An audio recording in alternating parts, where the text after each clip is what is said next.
Question को ध्यान से पढ़ना और गिवन पॉइंट को नोट करना सबसे आवश्यक होता है सवाल को सही हल करने के लिए। तो पढ़िए क्वेश्चन को। A and B 12 days. ए और बी दो लोग हैं, ये और बी मिल करके 12 डेज में वर्क को कंप्लीट करते हैं। ये हो गया एक। दूसरी कंडीशन क्या है? B and C 15 days. B और सी मिल जाएं तो करते हैं 15 डेज में कार्य को पूरा। C and A 20 C days. और ए ये मिल करके करते हैं कितने दिन में? 20 days. 20 डेज में।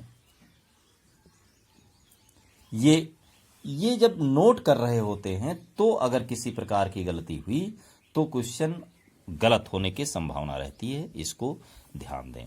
तो ये इक्वेशन मिल गई आपको। अब इनको अगर देखें एक साथ कवर करने के बारे में, तीनों लोग जैसे अभी एक पिछले दिनों में मैंने एक वीडियो डाला हुआ है, जैसे ये ए और बी पूरे को एक्स ले लें तो एक्स हो गया, ये वाई हो गया, ये जेड हो गया, ग्रुप को ही बनाए रखें। ये तो देखिए तीन लोग हैं, ए और बी है, बस इसमें क्या है, इसको जब ऐड करेंगे तो ये डबल हो जाते हैं, दो दो बार। देखिए बी 2 बार है, सी 2 बार है, ए 2 बार है। ये तीन लोगों का जो कार्य है एक साथ करने के लिए अब डबल आएगा, ये ध्यान रखना है। क्योंकि अगर हम दोनों को एक मान लें एक्स और इसको वाई मान लें तो इसमें टोटल डेज जो लगते हैं तीनों मिल करके जो कार्य करेंगे वो कितने दिन में करेंगे।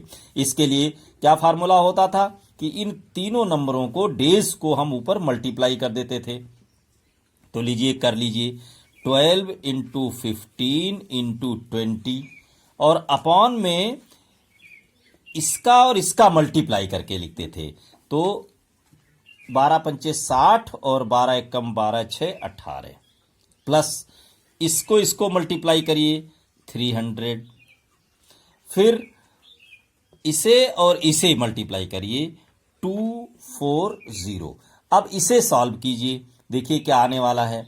तो ये हो गया 12 इंटू 15 इंटू 20 अपॉन इसको जोड़िए तो ये हो गया 0 और 8 और 4 12 12 और फिर ये नंबर जोड़ लीजिए 3 3 6 1 और 7, ये मिल गया। अब इसको काटिए, सरल कीजिए तो ये 0 कट गया और 12 6 जा और 3 जा। अब ये 3 5 तो ये 5 डेज में एक्स वाई जेड यानी ये दो दो लोग मिल करके, क्योंकि इनको हम ऐड करते अगर ए और बी अलग कर देते तो देखिए 2 बार बी है 2 बार है तो ये 2 बार हो जाता है। तो यहां पर दो लोग मिलकर के 5 डेज में करेंगे। तो अगर केवल एक लोग मिलते, ए और बी सी और सी ये 3 लोग मिलकर के कार्य को करते तो 5 इंटू 2 10 डेज में वर्क कंप्लीट हो जाता। ये है 10 डेज। 10 डेज में ये तीनों लोग मिल करके एक साथ काम को कर सकते हैं। अब ये नया क्वेश्चन तैयार हो गया। अब देखिए क्या क्या आपको मालूम हो चुका है। एक तो पहले सवाल से ही प्रश्न जब पढ़ रहे थे तब ए और बी मिलकर के 12 डेज में, बी और सी मिलकर के 15 डेज में और ए सी मिलकर के 20 डेज में वर्क को कंप्लीट किया था।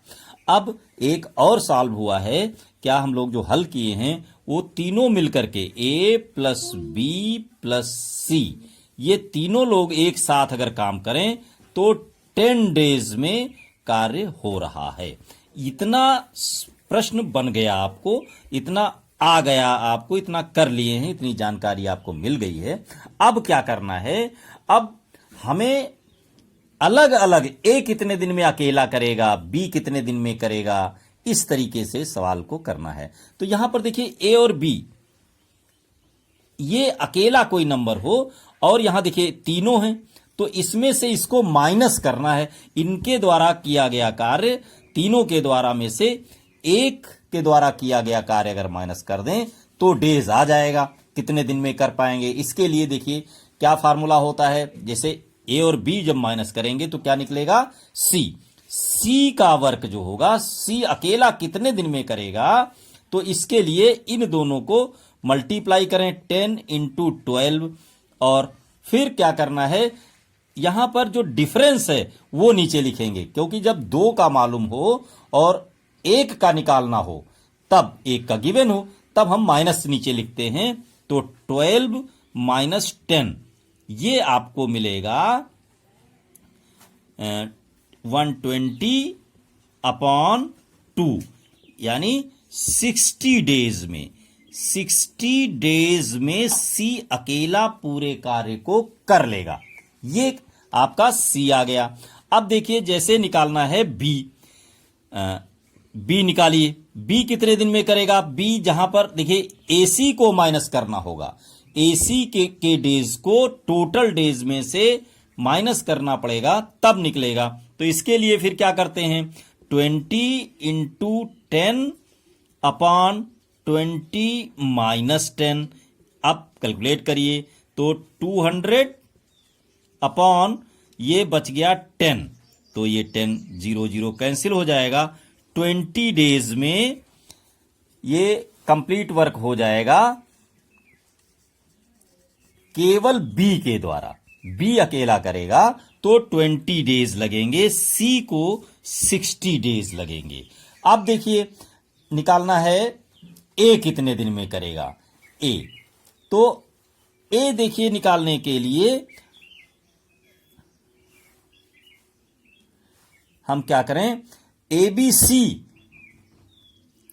जितना कार्य कर रहा है उसमें से बीसी को माइनस करेंगे तो निकलेगा ए। तो ए निकालने के लिए क्या करें, ए इज इक्वल टू इनके दिन कितने लगेंगे, तो टोटल कितना था 10 इंटू बीसी, बीसी जो था वो 15 दिन में कार्य को कर ले रहा है 15 डेज में, अपॉन 15 माइनस 10 ये हो गया, तो ये हो गया 150 अपॉन 5, 10 डेज,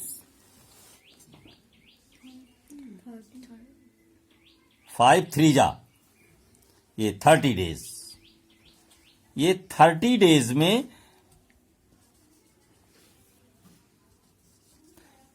ये कर लेगा। तो अब रिजल्ट जब लिखेंगे आप तो देखिए आंसर क्या आया, ए पूरे कार्य को अकेले 30 डेज में करता है और बी अकेले पूरे कार्य को 20 डेज में करेगा और सी अकेला पूरे कार्य को 60 डेज में करेगा।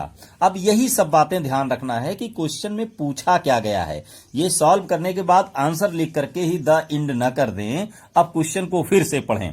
कभी कभी हो सकता है उसमें लिखा हो कि तीनों मिल करके कितनी देर में करेंगे, या हो सकता है ए के बारे में केवल पूछा जा रहा हो, बी के बारे में, तो जो अब पूछा जा रहा है वो रिजल्ट लिखें। हो सकता है क्वेश्चन में लिखा हो कि बी अकेले पूरे कार्य को कितने दिन में कर लेगा, तो केवल बी का रिजल्ट लिखना है। लेकिन इस क्वेश्चन में तीनों के बारे में पूछा है कि अलग अलग तीनों लोग अगर कार्य को करें तो कितने कितने दिनों में समाप्त कर लेंगे। तो आपके पास 4 उत्तर मिल रहे हैं आंसर। एक तो तीनों मिल करके ये 10 डेज में करेंगे, ये आपने कैलकुलेशन से निकाला हुआ है, सी 60 डेज में करेगा और बी 20 डेज में करेगा, ए 30 डेज में कंप्लीट कर लेगा वर्क को। इस तरीके से क्वेश्चन बहुत आसानी से आप कर ले जाएंगे। बस थोड़ा सा फार्मूले याद कीजिए, मेरे पिछले वीडियो को देखिए, उसमें मैंने इस फार्मूले को प्राप्त करने के बारे में बताया हुआ है। और आंसर लिखते समय हमेशा राइट साइड में कॉर्नर पर आंसर लिखें, जिससे कि जो एग्जामिनर है उसे ढूंढने में, आंसर देखने में कोई प्रॉब्लम ना हो। ठीक है, धन्यवाद।